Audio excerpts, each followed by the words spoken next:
a seat. Ready, sit. Take a seat, please, Blake. Have a seat, please.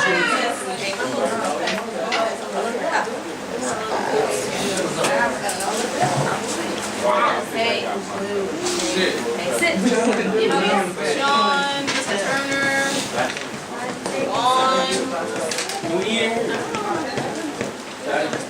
Alright, check it out.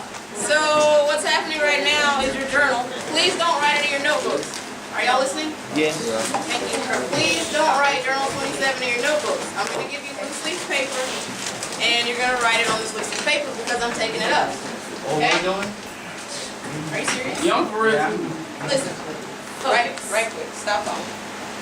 Journal number 27 is going to go on this piece of loose leaf paper. Cool? Yeah. That is journal number 27. I'll explain further once I pass on paper.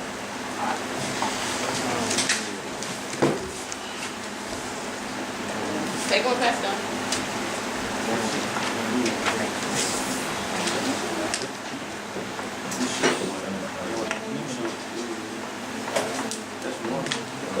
It's definitely like double tissue, like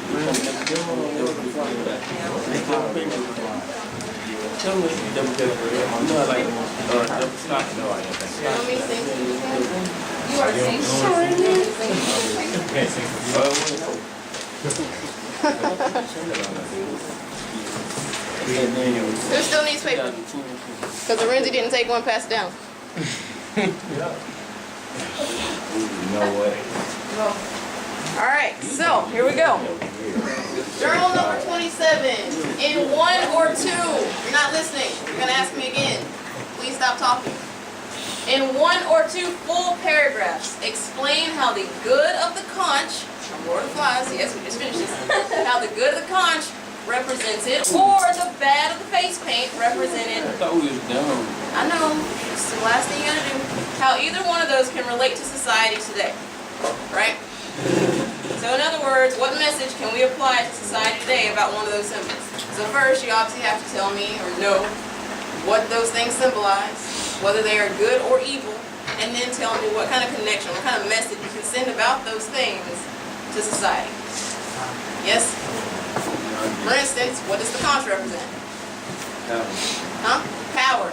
What else? Structure, rules. What else? Huh? I can't hear you. Kingdom, democracy.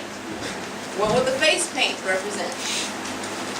I'm sorry? Okay, it could represent his mood. What else? What else could the face paint represent? Dictatorship. How so? Because he wanted to be the ruler. We're talking about face paint? Or the conch? Okay. If you can explain it in a way that would make that make sense, then yes, that would work.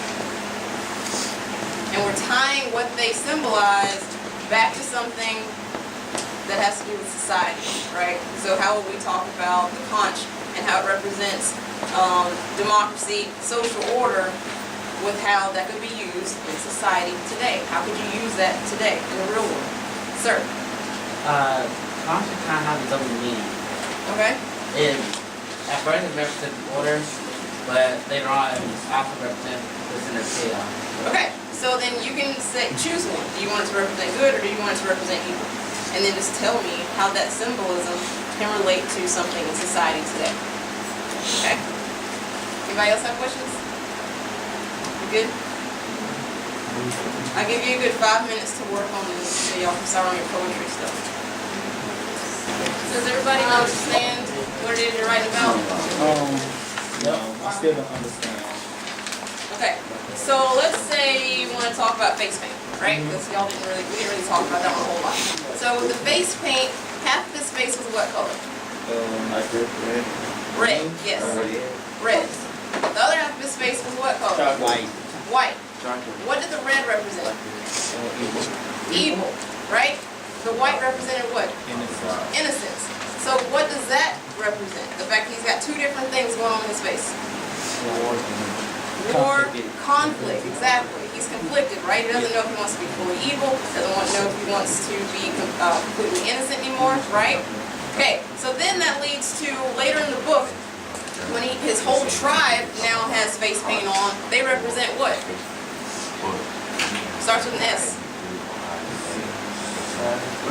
Savages, yes. So the face paint represents savagery, right? So obviously that's going to be bad. How can you relate that to something in society today? And it doesn't even have to literally be face paint. I don't have to walk around with face paint on to show that I'm a savage, right? It just means that something in me is conflicted and I've decided to be a savage. What message can you send about the savagery that happened in this book with those boys that was related to the face paint? How can you tie that into society now? People always have savage. Everyone's always savage. People are innately savage? Yes. You could say that.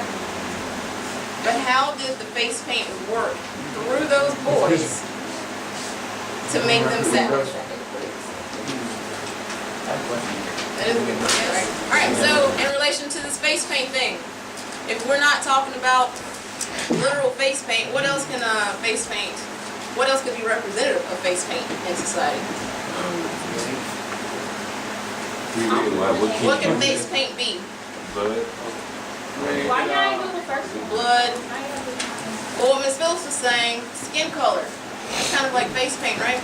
Yeah. So exactly. So like different ethnicities maybe, there's an expectancy of when you walk around somewhere you might be savage. People in society see you as a savage because of your face paint.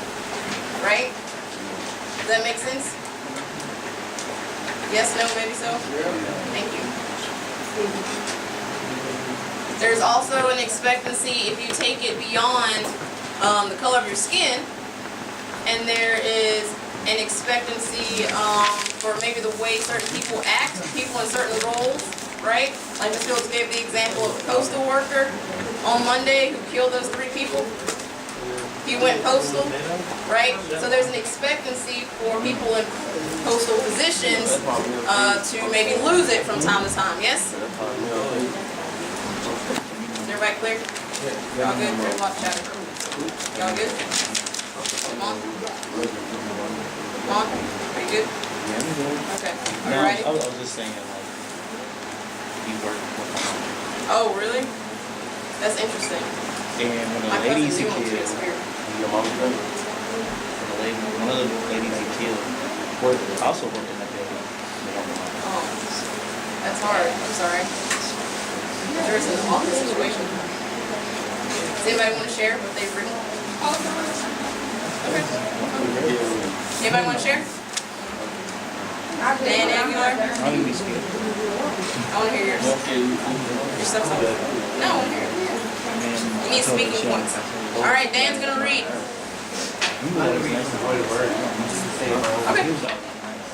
I said the good thing about conscience that has power, rules, and leadership.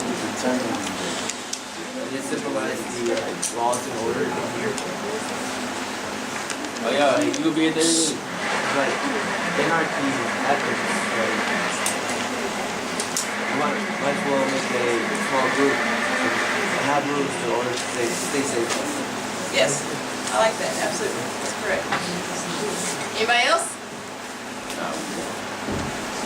Yes, PJ. Yay. But we can use the passion because this is a good way of power. Then you can be heard. The reason I say that is because people these days will see it so bad that they need the rules to be in place so they can have good and better lives, so they can know that they will be loved and they can have respect. Yes, absolutely correct. We need rules to remain civilized, right? Perfect. Shakina.